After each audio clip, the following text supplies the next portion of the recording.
Okay, so we're doing sinusoidal applications here, and we got a 10 diameter water wheel and spinning around at a constant rate. So it's going around and around, and the bucket is at point P, and it's 1 meter into the water wheel is 1 meter into the water. So here's a depth of 1 meter. At a certain moment, Bob starts to watch the bucket go round. He realizes it makes 2 complete revolutions in 1 minute.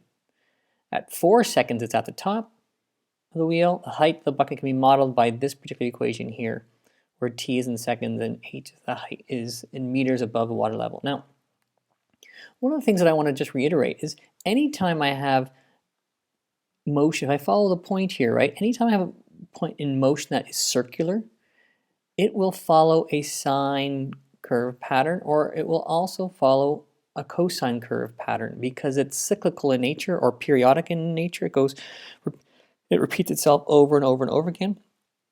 So anytime you have something that rotates around a circle, or if it swings back and forth, different kinds of phenomena that are periodic can be made to this kind of a function. So I want to find the amplitude in this particular case. And I know the amplitude is going to be the height from here to here, which is, this is a maximum of 9, and the lowest is going to be -1. And so it's going to be the principal axis, which is 4 here, and it's going to be this height, which is 5. And so the height here, the amplitude A, is equal to 5, and it represents the radius of the wheel, is what the amplitude refers to here.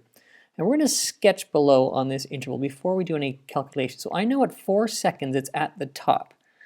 So at 4 seconds it is at 9, which is right about here.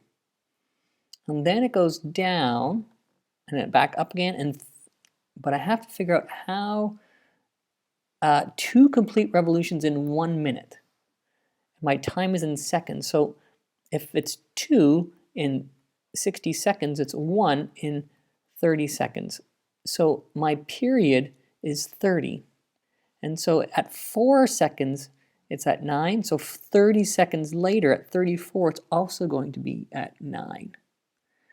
And if we go halfway between 4 and 34, if you add them and divide by 2, you get 19. And it's going to be at -1 in the water. And similarly, if I go out, I'm going to go 30 from 19, it'll put me at 49, and it's going to be at -1. And so, and I want to go up to 70, and so the next one from 34, I add 30 onto it, I get 64, I'm here, and so my graph is going like this.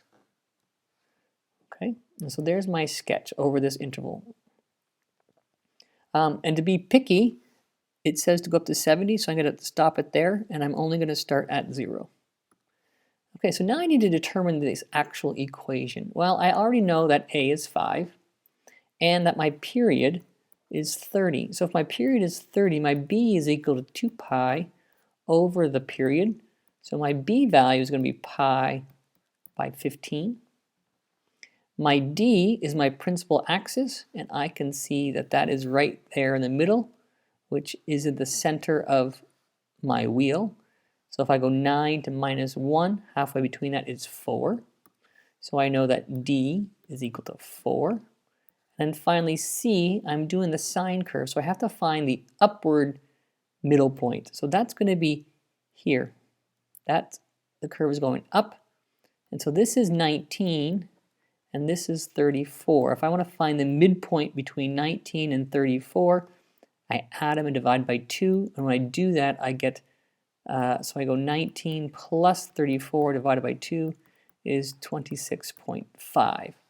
And so my function, h of t, is equal to 5 sine pi by 15 t minus 26.5 plus 4.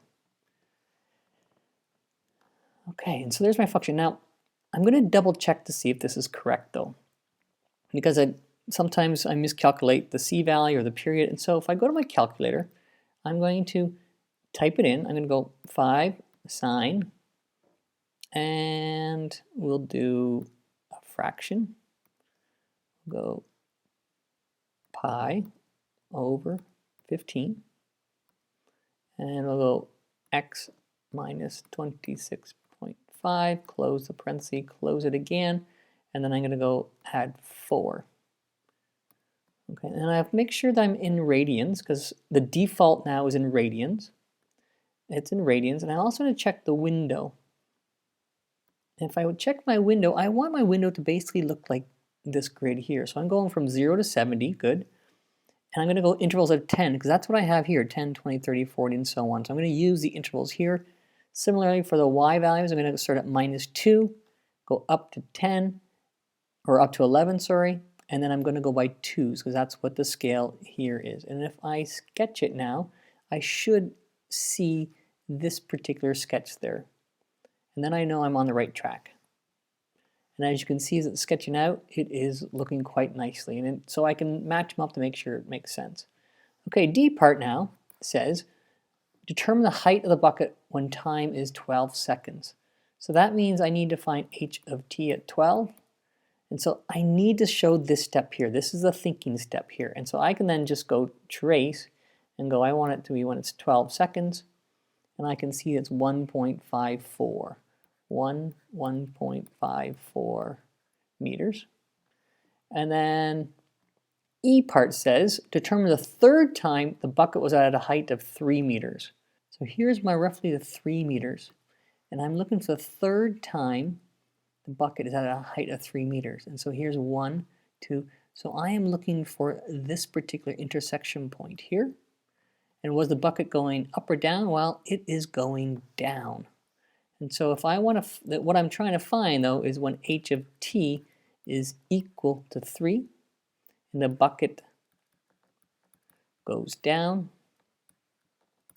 So I just go to my calculator now. I'm going to plug in for y2. I'm going to plug in 3. I'm going to graph it. And I'm looking for the point of intersection. So I want to find, and I'm estimating here it's going to be like 45. So if I go second trace, my intersection, my first curve and my second curve, I'm going to guess it's about 45. Well, here's the third one, and it is 44.9. So t equals 44.9 seconds.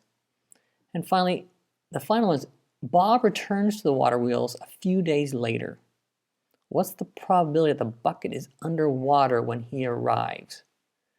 Well, if I think about this, my water line is here.